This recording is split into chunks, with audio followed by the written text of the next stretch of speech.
আগামীকালই বামফ্রন্টের বৈঠকে প্রার্থী তালিকা চূড়ান্ত। কালই প্রার্থী তালিকা প্রকাশের সম্ভাবনা। বামেদের আজ আইএসএফ এর প্রার্থী তালিকা দেখেই চূড়ান্ত সিদ্ধান্ত নেওয়া হবে এমনই খবর পাচ্ছি আমরা। এই বিষয় নিয়ে আমাদেরকে আরো জানাবেন মৌমিতা। এই মুহূর্তে আমাদের সঙ্গে রয়েছেন আমাদের প্রতিনিধি মৌমিতা। কি খবর পাচ্ছ?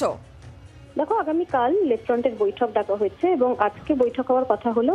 আজকে ইন্ডিয়ান সেকুলার ফ্রন্টের যেহেতু প্রার্থী তালিকা প্রকাশ, সেক্ষেত্রে সিদ্ধান্ত নেওয়া হয়েছে আগামীকাল ফ্রন্টের বৈঠক দুপুর 2টো থেকে ফ্রন্টের বৈঠক হবে এবং আগামীকালই প্রার্থী তালিকা নিয়ে চূড়ান্ত সিদ্ধান্তের কথা জানাবেন বামফ্রন্টের নেতৃত্ব। এবং সেক্ষেত্রে যে সিদ্ধান্ত নেওয়ার কথা শোনা যাচ্ছে, তো সেক্ষেত্রে ইন্ডিয়ান সেকুলার ফ্রন্ট কি সমঝোতা করলেন বা তাদের কি সিদ্ধান্ত, সেই সিদ্ধান্ত দেখার পরেই যে আসনগুলো ছেড়ে রাখা হয়েছিল ইন্ডিয়ান সেকুলার ফ্রন্টের জন্য, সেগুলো কাদের মধ্যে বন্টন করা হচ্ছে। কারণ বিশেষত শরিক দলের আসন নিয়েও কিন্তু রফা চলছিল।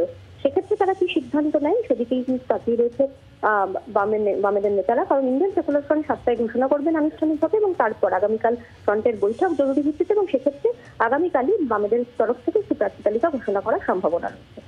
ধন্যবাদ মৌমিতা।